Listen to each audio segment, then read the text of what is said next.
All right, we're going to talk about everyone's favorite topic, Call of Duty matchmaking. We all know you have the hardest lobbies out there, so here's why you have the hardest lobbies. So it actually might make sense to you after going through this, but they just released some patch notes giving a commitment to a meaningful conversation with the community about matchmaking. So this blog post's first step is that dialogue, hopefully shedding some light into the inner workings of matchmaking at Call of Duty. So it is not just I'm a good player, I get good players. There is some of that, but this will talk a little bit about kind of the multi-factor process. So what exactly goes into matchmaking? It is a multi-factor process that strategically places players on teams, pitting them against each other, and hopefully making it a fair but also challenging experience. So with that being said, they dropped this little graphic and they dropped a lot of information about what goes into this, but very first thing is connection. It is the lifeline to online gaming. Ping is king. As long as you have a stable connection, that should be what is most important, and that looks like what they are prioritizing here. Okay, so your connection is huge. Do what you can to improve it. We'll talk a little bit more about that here later on, what also influences that connection and where you kind of connect to. Then there's time to match. Nobody wants to sit around, spend the eternity just waiting for the game to start. They're going to look to see who can get the most stable connection quickly as they can. Then there's some more interesting ones that I found unique.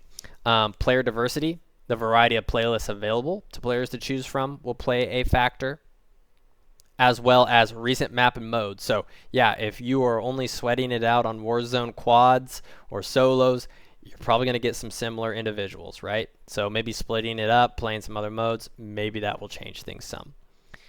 Skill and performance absolutely does play a factor. I'm sure it plays quite a substantial one, even though they kind of put it down here ladder. It matters. It takes into kind of track your metrics around kills, death, wins, losses. Also playing the type of role you play. I'm sure it takes into factor what you're shooting, your loadout, movement style. So I think they're pretty light here on skill and performance, but I am sure it takes into a whole variety of aspects just outside of KD and wins. Then the last two, input device and the platform that you play on. It will understand if you're a controller or a keyboard and mouse player, as well if you're playing on PC and console. So we understand the differences between those and why those would probably make more sense to put them in a lobby together or not. And then I guess there is one more, whether voice chat is enabled or disabled. I would be curious if this is like taking in consideration that you're in Discord, and so perhaps you are a more experienced gamer or more competitive, so it realizes, okay, they're probably in a Discord chat with other players, or if it just is saying, no, they don't want to talk to anyone or whatever it may be. I'm sure it's probably from a performance perspective opposed to just a kind of opinion, do I want it on or off? So when you hit that matchmaking button, the process kicks into gear, analyzing all these factors for every player in the lobby. The goal is to assemble the lobby that is as stable, competitive, and as quickly as possible. So think about that when queuing. What can you do to affect those? So probably the easiest thing you can do to affect that is connection. So if you're playing casually or going for the leaderboards, a solid, stable connection is essential. The delta ping metric they use comes into play here, evaluating difference in round tripping your data to the data center. So it is going to look what is going to be the most stable data center. Is it the closest? Perhaps not. Maybe one farther away is just going to be more stable for you. So it is going to send it there. So do whatever you can to get your connection as stable as possible, the best internet, all that you can. You know, geographically, it just might not make sense for some, but do what you can in regards to what you can control. Time for matchmaking. Patience is a virtue, but excessive waiting times is going to kill the fun you're having within Call of Duty. So don't quit out mid-search. That's not going to help. Could also probably extend the time to reconnect. So start matchmaking, wait till it connects.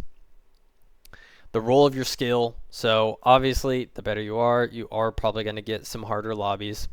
That should be the intent of the game. You don't want to just run over every single lobby. That would get old. You think it won't, it will.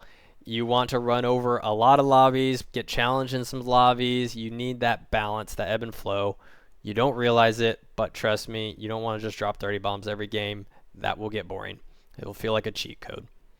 So, talking a little bit more about, what's next for the future of matchmaking and this white paper that essentially they dropped here. It is hopefully to answer as well as not just what goes into matchmaking, but does anything else affect the gameplay? So there are some community questions out there that I found pretty interesting. So a couple of them were, does player engagement, so time played, influence matchmaking? They say no. Does matchmaking affect any in-game elements like hit registration, player visibility, or aim assist? They say no. I know a lot of you think that is probably true, so go find some proof, but they're saying it doesn't here. They're saying spending money in Call of Duty does not affect matchmaking. I'd be curious if it did in the past. Very interesting component here. They say bots are not used in general multiplayer matchmaking. That's a weird way to put it. So are there bots in Warzone? I guess we'll find out. Partners and content creators don't get special matchmaking treatment. That is going to make a lot of people in chat sad, and they still probably won't believe it. But that being said, an opt-out, opt-in matchmaking system, that's just going to crush time to game, and you're just going to get sweat. That just would not work well. That would be awful for everyone, so I doubt that would ever happen. And it sounds like they are looking at, doing experimentation around moving skill from matchmaking in specific modes or playlists. They should do a experimental playlist in both multiplayer and Warzone. Try the new things, see what traction it gets, see what people like or do like. They should do that. So, closing thoughts, just thank you everyone for being a part of the community and your valuable feedback. Remember that it seems like this year of all, Call of Duty is being really dedicated to this community and communicating with us. So give them your feedback.